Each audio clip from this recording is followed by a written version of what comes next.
រូបទី1តែរូបនេះជារូបអ្វីកពើស្ដីអូនចាសួស្ដីបងអូនឯងចង់លេង challenge មួយបងអត់ challenge អីគេដែរបង challenge ហ្នឹងគឺបងមាន3សំណួរសួរអូនឯងបើសិនជា3សំណួរហ្នឹងអូនឯងឆ្លើយខុសទាំង3សំណួរអូនឯងទៅដល់លុយអូនឯង10000ទៅទិញឲ្យបានជូនចាស់ប៉ុន្តែ3សំណួរហ្នឹងអូនឯងឆ្លើយត្រូវមួយណាក៏បានដែរបើសិនអូនឯងឆ្លើយត្រូវគឺអូនឯងរួចខ្លួនហើយទទួលបាន2បងក្នុងមួយសំណួរបាន10000ទៀត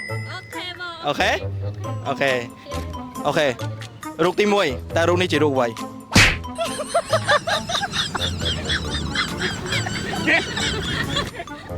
អូយគេហ្នឹង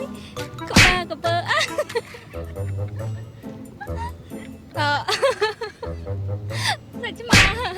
ឆ្មាអូខេចម្លើយនេះពិតជាខុសអូខេឥឡូវយើងទៅដល់រូបទី2តើនេះជាសត្វអ្វី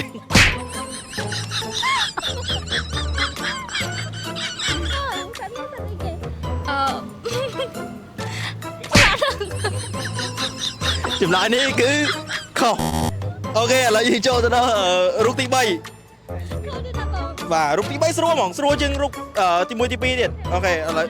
អូខេតោះ1 2 3តើរូបនេះជាសត្វអ្វីអូមិនដំបូងខ្ញុំជឿជាក់តែឥឡូវខ្ញុំគៀងខ្លាំងបងកូនមួនបាទចម្លើយនេះពិតជាមិនត្រឹមត្រូវទេអូនឯងឆ្លើយខុសទាំង3សំណួរអញ្ចឹងសត្វទាំងអស់ហ្នឹងសត្វតែសត្វអាទិទេពឯងកំពូលមហាសត្វហើយអូខេឥឡូវអញ្ចឹងអូនឯងឆ្លើយខុសសំណួរទាំង3សំណួរអីចឹងអូនឯងត្រូវផាកពិន័យខ្លួនឯង10000ដើម្បីទៅទិញរបស់របរជូនចាស់